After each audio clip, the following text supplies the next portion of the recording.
Okay, we are going to get into several UFO sightings or incidents in and around the town of Montauk or the greater town of East Hampton, New York.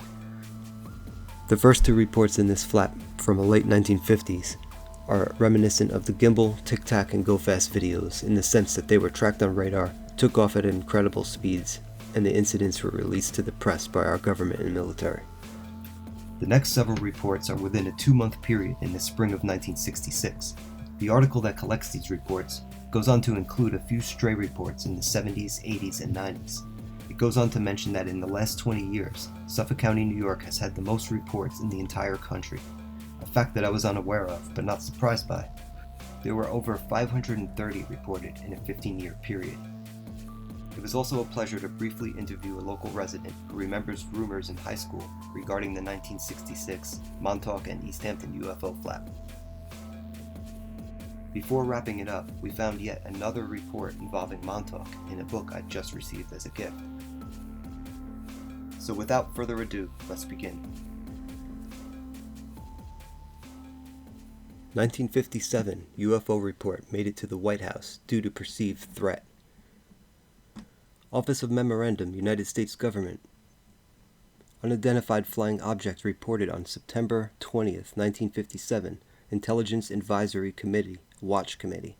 The following information was obtained by Liaison Supervisor M.W. Kurtz of the Intelligence Advisory Committee. Special meeting on September 21st, 1957. Okay, in September 1957, a UFO report in New York State made its way to the White House because of fears it might be a threat from the Soviet Union. The event is documented by the Intelligence Advisory Committee, the IAC. According to this report, on September 20th, an unidentified flying object was picked up by radar station at Montauk Point, Long Island, New York, at approximately 50,000 feet and a speed of 2,000 knots, which is approximately 2,300 miles per hour. After this radar station tracked the object for a minute, another radar station continued the tracking for another 9 minutes. It was at this point, according to the report, jamming was reported by several radar stations westward as far as Chicago. The Watch Committee named this document as quoted, concluding, "It is highly improbable that a Soviet operation is responsible for the unidentified flying object reports of September 1957. But it also did not give an explanation of what the object might have been."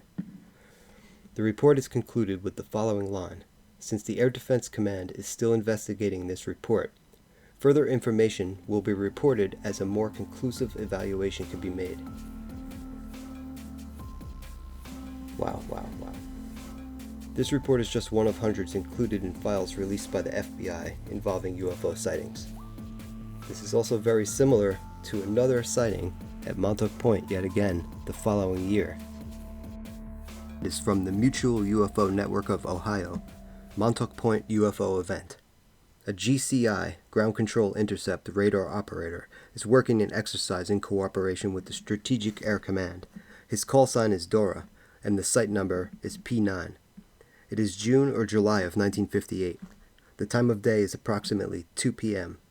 Out there on Long Island, that is where this thing started. The very tip of Long Island is called Montauk Point. They had a radar. I was down there at Highlands, New Jersey, McGuire Air Force Base.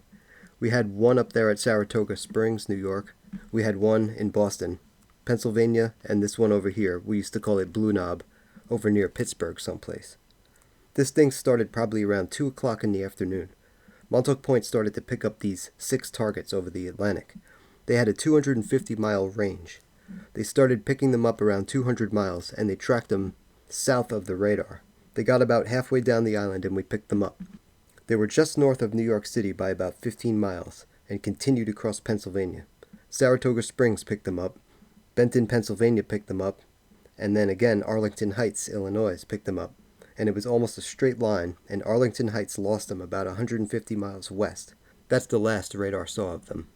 Fighter aircraft were launched from Newcastle, Delaware, but were unable to locate the targets. This is understandable because the targets were estimated to be traveling at 1,300 and 1,400 miles per hour at an altitude estimated by the raw radar to be above 75,000 feet. This event was, at the time, highly classified. Captain Lloyd W. Chamberlain was the operations officer. Sergeant Henry J. Olson was also a witness at this site. Wow. UFOs Over the Hamptons, the East Hampton Star, by Gerard Pomeroy, which is a pen name. UFOs, unidentified flying objects. They're in the news once again with a new TV series revealing once classified Navy video footage of these elusive chimeras off the East Coast. Remarkable as the claims of Top Gun pilots may be, however, UFO sightings are nothing new for residents of the East End. In fact, UFO Sightings Desk Reference, a county-by-county compilation of saucer sightings in all 50 states, ranks Suffolk County as number 1, with 554 UFOs reported from 2001 to 2015. Easily ridiculed, sighting report clusters, or flaps as they're known, preoccupy the media every few decades, as my file of yellowing East Hampton Star clippings suggests. The latter half of the 1960s was a time when the entire nation seemed rife with saucer reports, from the fevered deserts of Indio, California, to the glowing swamp gases of Ann Arbor, Michigan, to the alleged fairy lights above Wanakoi Reservoir, New Jersey. United Nations Secretary General U. Thant was even quoted by the columnist Drew Pearson as saying that UFOs were the most important problem facing the UN next to war in Vietnam. Closer to home, the Star's April 7, 1966 edition featured a front-page story proclaiming the saucer is reported at Napeague Beach. The accompanying article described the East Hampton resident's truck inexplicably stalling out on the evening of Wednesday, March 30th, near the 400-foot-tall Mackay radio tower on Napeague. The motorist opened his hood to inspect his engine when a brilliant white light in the shape of a 50 to 75-foot-long torpedo appeared overhead. It hovered for a while and then took off faster than a jet towards Gardner's Island. There was no noise. The truck reportedly restarted once the UFO vanished, with its driver speeding to police headquarters to report what he had seen. The same article also noted that a couple on Abraham's Path reported a similar light just after 9 that same night near 3 Mile Harbor Road. This sighting was said to have caused static on the radio and barking by neighborhood dogs. It alternately appeared as a large blue, very funny light that was glowing brightly, but later varied in intensity before turning into a black bulk in the sky that hovered over a South Fork Cablevision tower and then flashed light upwards and started to move. It then swept across the sky, circled over 3 Mile Harbor, and headed towards East Hampton, by which time it was oval and had a yellowish-reddish tinge. The article added that the couple reported their story about this busy object to local reps for the National Investigations Committee on Aerial Phenomena, which is still in operation today. NICAP.org. The Star's May 12, 1966 edition added another incident to the East End flap with an account of another nighttime sighting, this time by a young couple near Indian Wells Beach in Amagansett. The story caught the attention of Irving A. Greenfield, a paperback writer whose interest in UFOs was piqued after being told of a roaring red saucer seen by the children of a motel owner in Sag Harbor a month earlier. The object allegedly caused the family dog to whine and bark. Greenfield's interview with that family appeared in his paperback, The UFO Report, one of dozens of UFO books on sale at Montauk's White's drugstore at the time. A teenager interviewed by Greenfield described an oval-shaped, grayish, glowing object hovering over the top of the bathhouse at Indian Wells. Her description included 2 hatch-like windows in its bottom. Both windows were lighted. There were 2 white lights on each end of the oval and a red flashing light on its top. She said her boyfriend then switched on his car's headlights, and the UFO rose quickly and headed west. Interestingly, Greenfield added that the girl said her boyfriend was later questioned by 2 men after her story appeared in the Star. She said she didn't know where the men were from, and added that her boyfriend was reluctant to talk about that meeting. Whether these were the fabled men in black who allegedly discouraged UFO eyewitnesses from talking about their sightings is unknown. Added to the Star's UFO sightings for the spring of 1966 was a subsequent report of 2 orange saucers clamped together with a black square in the middle, over the ocean south of Hither Hills in Montauk, and another UFO over Main Beach in East Hampton 2 days later. A recap of East End UFO sightings published by the Star nearly 30 years later on July 3, 1997, timed to coincide with national media coverage of the 50th anniversary of the alleged Roswell, New Mexico saucer crash, quoted a NICAP official as saying he'd heard about 12 different UFO reports on the East End over the course of 6 weeks during the spring of 1966. UFO reports for the East End dropped off significantly in the early 70s. The Star's 1997 recap relates that UFO reports here ended until November of 1973, when the paper ran the headline, UFOs Back from Vacation, above a story of an East Hampton High School student seeing a fast-moving red dot over Main Beach. The few reports that followed included a 1989 story about a fisherman off Shagwam Point in Montauk seeing a strange bright light above the water, with no aircraft sound, and a Christmas 1994 report about an East Hampton woman seeing a UFO on 3 occasions during the early morning hours. She used her camcorder to capture its image, which a Hofstra University expert later described as something that is not normal. The Star wasn't the only local newspaper to have published occasional UFO reports. The Montauk Pioneer's September 18, 1998 edition described the sighting of a lopsided starfish, about 6 times the size of a large star, emitting a soft candlelight glow in the night sky above Ditch Plain Beach in Montauk. After about 10 minutes, the object suddenly started to move backwards at a very fast pace until it disappeared. Although the article appears to be a serious news account, the Pioneer was famous for publishing such items as summer 1975 plea for readers to donate meat to deter the hungry sharks from prowling area beaches during the height of public hysteria over the first Jaws movie. Amazingly, a few tourists actually complied. I believe that. If ever there was a serious confirmation of the East End's reputation as a UFO hotspot, however, it was provided by no less an expert than Woody Allen. The UFO Menace, which Allen wrote for the New Yorker's June 13, 1977 edition, included a mention of a man on Montauk Point in Long Island who had his midnight snack, 2 pieces of chicken, snatched away from him by a large mechanical claw extending from a gigantic cigar-shaped aircraft hovering outside his kitchen window. Dissatisfied by the official explanation of this close encounter, a flock of birds, Allen added that the Air Force promised to return the man's snack but provided only 1 piece of chicken. That laughter should be a natural response to UFO reports is understandable. Such stories are so far out of the realm of normal experience that ridicule is often a logical and perhaps reassuring reaction. High strangeness is how law enforcement agencies describe such reports. That term is credited to the late Dr. J. Allen Hynek, an astronomy professor at Northwestern University, hired by the Air Force in 1948 to review eyewitness accounts. After decades of immersion in these reports, Hynek concluded that some UFO reports did seem to constitute a range of potentially unknown phenomena worthy of study. He addressed the United Nations on the topic of UFOs on November 27, 1978, stating, "It is a phenomenon so strange and foreign to our daily terrestrial mode of thought that is frequently met by ridicule and derision by peoples, persons, and organizations unacquainted with the facts." Hynek also coined the close encounter terminology and adapted by the Jaws director and now East Hampton resident Steven Spielberg for the title of his 1977 movie Thriller. This tendency towards ridicule no doubt discourages many eyewitnesses from reporting what they've seen, so newspaper accounts may represent only a fraction of actual sightings. Also, some UFO sightings were later found to have factual explanations, including advanced military aircraft such as the SR-71 Blackbird, a spy plane kept secret for many years. Small wonder then that the New York Times disclosed January 14, 1979, that the CIA had long been involved in monitoring UFO reports. The article added that part of the agency's interest stemmed from its concern that such sightings might mask Russian air attacks or be used for psychological warfare. Although news media interest in UFO eventually flagged, sightings continued.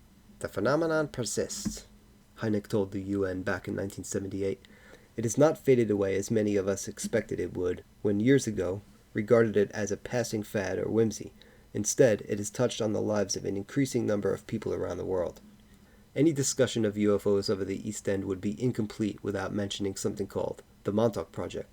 Widely publicized on the web and in a series of books, it alleges secret government saucer experiments at the now decommissioned Camp Hero Air Force Station near Montauk Point. Do a Google search and decide for yourself. The Hamptons' wide-open skies are great for stargazing, but whether they're also a magnet for interplanetary visitors is yet to be determined. Toy drones and nighttime sky lanterns are likely explanations for more recent sightings, or perhaps it's just intergalactic chicken thieves. March 30th, 1966, Montauk, Long Island, New York, 9:00 p.m. A tree surgeon and his family saw a bright white object maneuvering around power lines and a radio tower, making a swooshing sound. Static was heard on the radio at the time. A light beam was emitted downward from the object onto a utility pole. Domestic animals in the area were excited and agitated, while the UFO hovered, circled, and moved quickly from point to point. At 11:30 p.m., a Ford truck experienced total electric failure as a cigar-shaped or elliptical object was now seen low over the sand dunes. The object circled the area and flew overhead. Now, this sounds like some of those reports may have been also covered in the East Hampton Star article. But there's more. October 23rd, 1966, Southampton, Long Island, New York. 6 p.m., Mr. Aquino saw an object with arms in front, of which it sparkled like an arc light, fly along some power lines, and then turn southwest with a slight humming sound. October 30th, 1966, Southampton, New York. Same as above. So two people saw the same thing in that location. It's odd that 1966 was the year that they were starting to build a Nike nuclear missile base at Camp Hero. It was canceled before it even started, but could this have been the reason for some of the sightings? UFOs have a long record of observing or appearing near nuclear weapons facilities and have even caused malfunctions, such as the Malmstrom Air Force Base incident. Now, just a few more things here. These sightings, have picked up again since the 1990s. I definitely saw something fly over the South Fork on Christmas Eve once. It was giant, green, looked like a massive meteor. I mean, just a shooting star, however you want to call it, but a small piece of something burning up, bright green, and everybody in school saw it and was talking about it the next day. So it was quite the event. I'm not sure if any of these line up with that. There are more here. Here's one from September 22nd, 2017, and one amongst many in a new era of sightings. But this one is significant only for the reason green lights photographed over Montauk. Okay, this guy shot a bunch of photos out towards the point. He was in town at his motel, but in that area, he caught a whole bunch of green lights glowing in the sky. Now, I know somebody who happens to be a host on shows, and they had told me that they also saw green flashing lights or glowing lights behind the radar, standing from the lighthouse side. So whatever it is, there's something that glows green out there, and that's something I've heard a few times. Another thing is, we're going to interview somebody who was actually in a local high school here, a few towns away, but would frequent the South Fork, knew kids in East Hampton, and actually remembers in school the rumors of this UFO that touched down in East Hampton during this 6-week period of all these reports I just read. She remembers the kids in school talking about there being a spot on the grass, a ring, some kind of pattern, a landing pattern basically. Your classic landing pattern. So this was a rumor that they had and remember well. And so we're going to try to talk to her and ask her a little more, whatever details she can remember on this. Okay, so you moved to Eastern Long Island from the Bronx in 1966? Yeah, we had a summer home here, and we eventually moved out in 1966, and it became our permanent residence. Okay, great. Is it true that you started your senior year at a nearby high school about 2 towns over from East Hampton? Yeah, actually, I went to high school in Riverhead in my senior year. That's when we moved out, and I had to complete my senior year out here. Okay. And I started in September of '66. Good. You probably made friends as soon as you got here, or at least some. I made friends with some people on the bus, and then some of the classmates. I'm a pretty social person, so Cool. I mixed in right away. At the beginning of the school year, did you hear any rumors about any UFO incidents in East Hampton? Yeah, so in the early fall of '66, there was a lot of chatter in the classroom about a possible UFO landing in East Hampton with a burned circle. Wow. Where it landed, burnt grass in the circle. Sure. Where it landed. That's your the landing that you hear about all the time is always a circle, and Yeah. grass is flattened, or sometimes it's Yeah, radiation. but the big thing was that the grass was burned in a perfect circle. Sure, and it's accompanied by UFO reports that people Yeah, were there talking. were other people talking about it, but that was a chatter in the classroom about Sure. Did you hear of anybody who personally witnessed the ring, or was it just? There was one kid in the class from East Hampton who I guess really started the information or the chatter, but I don't know if that person, physically saw it themselves or just heard it from Sure. the emergency, services. And the talk around town. He's And the closer to talk. the event than you because you went to. I cut this part out, but you went to a school with kids from many towns because it was a Yeah. Catholic school. Yes. Okay, so that makes sense now, and you had somebody who was nearby, which is got better Yeah, information. Yeah. Okay. So. And just the last question. Thank you for your time. Is there any other rumors at all related to anything else in the skies or anything? There was also a rumor about a lot of military activity in the Shirley area. During the same. Roughly in the same time frame, could have been a little bit later in the season. Oh, wow. I don't really remember if it was real close to the East Hampton, Yeah, series, or if it was later on. It might have been later on, but there was a lot of chatter also about military people dashing off to somewhere in Shirley to Oh, wow, okay. investigate UFO or a landing or something. I Awesome. really don't have a lot of details on it. That's great. Thank you. It gives me something else to look into, and appreciate it. Like I said. Okay. Thank you very much. No problem. Okay. I wish I could remember more. That's great. It just coincides with everything else from that time. I'll show you the stuff that I have. You probably find it interesting. Okay, good. I'd like to see it. Great. Thank you so much. You're welcome. Everybody out there, thanks you for your info as well. Oh, no problem. I wish I had more. Okay, thanks. Yep. Bye bye. What a nice person. I really appreciate that she took the time to remember what she could. I promise to keep her name and face out of it, but I must say, not everyone cares to speak about these things so openly.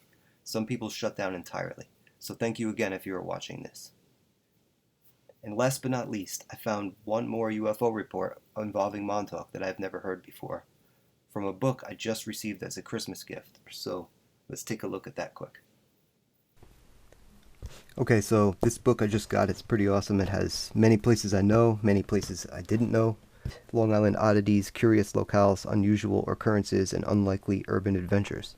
So this is by, I guess it's a husband and wife team, I'm not sure, John Lita and Laura Lita. I give them a lot of credit. So I went to the table of contents, went to the South Haven Park UFO crash. Okay, so in the section, Close Encounters of the Odd Kind, it has this little excerpt about Montauk here. Okay, so this awesome interview with John Ford, who was the head of the Long Island UFO Network and was sentenced to prison because of that UFO crash in South Haven Park on Long Island. That was in 1993. Basically, they accused him of putting radium in people's toothpaste. The radium was just used to calibrate their Geiger counters, really. But they videotaped people putting out a forest fire. We're going to do a whole video on South Haven Park, the crash, and we were hoping to get out there. Question: was this the only crash of a UFO on Long Island? Reply: there have been several crashes. One occurred by Montauk in February 1982. It was a wedge-shaped craft, about 20 feet by 20 feet. It was flown into West Hampton Air Force Base and the next day delivered to Wright-Patterson Air Force Base. And then they go back to the South Haven Park crash, which this article's mostly about. I thought that was really interesting to see that little clip.